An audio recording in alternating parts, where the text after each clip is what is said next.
What's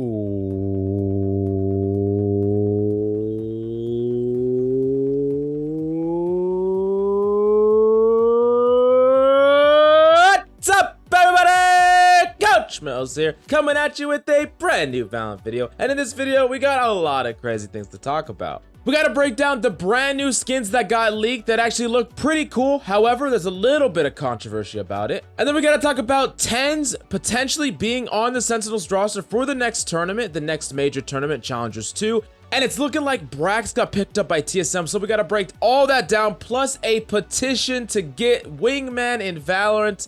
We got so much to talk about, so make sure you watch to the end, smash that like and subscribe, and then go to the Game Leap website in the links down below for high-quality advanced guides, in-depth tips and tricks, VOD reviews. We got so much damn content on the website. You gotta go check it out right now. But without further ado, let's jump into the video. Now, for those of you who don't know, Stage 2 of Challengers is going to be the big way that the majority of teams qualify for the eventual LAN event that's going to be between all regions that a lot of us are really looking forward, where we get to see EU and Korea and NA all battle together, plus a number of other regions. And it's an open qualification, so a lot of the major orgs are really getting ready. They're getting their rosters settled, and they're trying to bring their A game, because it doesn't matter how you did in the past. If you do well in these events, you can actually qualify for that LAN, and that's what every single org wants to have happen. Now, that being said, we actually have some information about the people that are being signed up on rosters, so we get to understand exactly some secret signings that people are having here and there. Now, something that's interesting is that TenZ is actually signed or registered with Sentinels for Stage 2 Challengers. And if you look at this little picture right here, Sentinels Kez is actually not a player, he is their manager.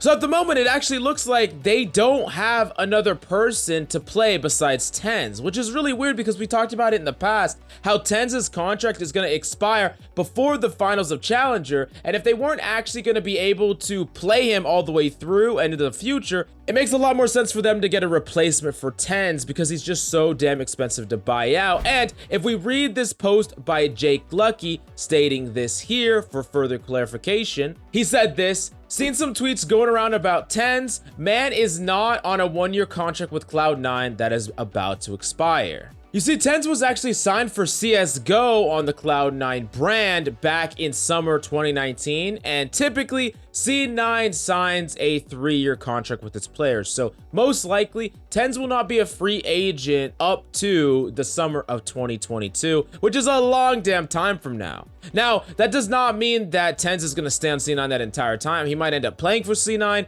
or it's important for you to understand that as his contract becomes closer and closer to expiring, the amount it's worth is less and less, so it's going to be cheaper and cheaper to buy TenZ out. But it's honestly pretty unlikely that TenZ is going to be able to play in this tournament, but this graph says differently. So maybe Sentinels just shelled out that fat cash or those fat stacks. I'm not sure. Definitely let me know what you think about this situation in the comments down below. Now, before we break down these new skin leaks, I really wanted to talk really quickly about someone else that's actually listed under a roster. Brax is listed under TSM. And remember, Brax previously played for T1. He's a fan favorite. A lot of people had a high amount of expectations for this player, and he really played well, but for whatever reason, the team never performed well enough to win consistently. Now, under TSM, a team that has also been struggling, it doesn't seem reasonable that him becoming part of the roster will turn things around. That being said, I am extremely excited to see Brax on a team that is, in my opinion, a tier above his previous team. When he's with heavy hitters like Hayes and Wardell, I'm extremely excited to see what Brax can do on this roster, and I'm gonna have my eye on him for this tournament. Now, that being said, enough esports talk. Let's talk about the damn skins, and these are being dubbed MEGAPUNK. We don't know exactly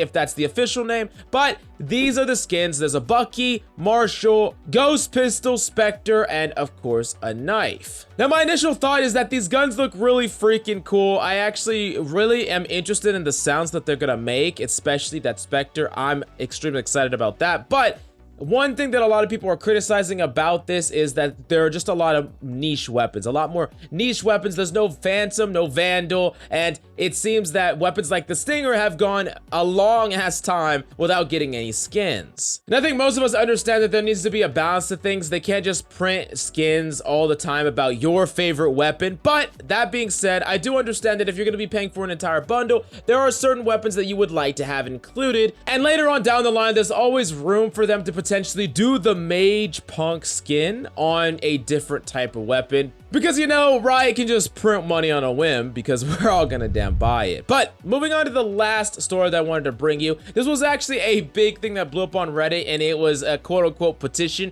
But it was basically just a lot of people wanting Riot to bring the Wingman CS game mode to Valorant. Now, for those of you who don't know, the Wingman game mode is typically 2v2. And there's attack versus defense, but it's only 1 point, and typically they'll either modify maps in a certain way or cut them in different ways, and that's something that I could really easily see. Like, imagine if they just cut up part of like a set, for instance, and it's only, you know, tree room, it's only CT, the backside of A, and it's only, you know, a default, and that's it. And then people are holding near side or on site, and you could wrap around or things like that. But they could have interesting ways to cut these maps up. But I would honestly love a ranked mode that we could just play 2v2. It would be really fun. It'd be fun to play against good players. It would be fun to practice mechanical skill. And I think it would be really interesting just to have a mode that you could play with just a buddy and go into comp. But definitely let me know what you think about the Wingman mode in Valorant. And is there any other variation that you would add? Or is there any big problems that you see with the mode when transitioning it to Valorant? I really want to know your opinion about all that in the comments down below. But go to the Game Leap website in the links down below for highest quality, in-depth advanced guides. If you really want to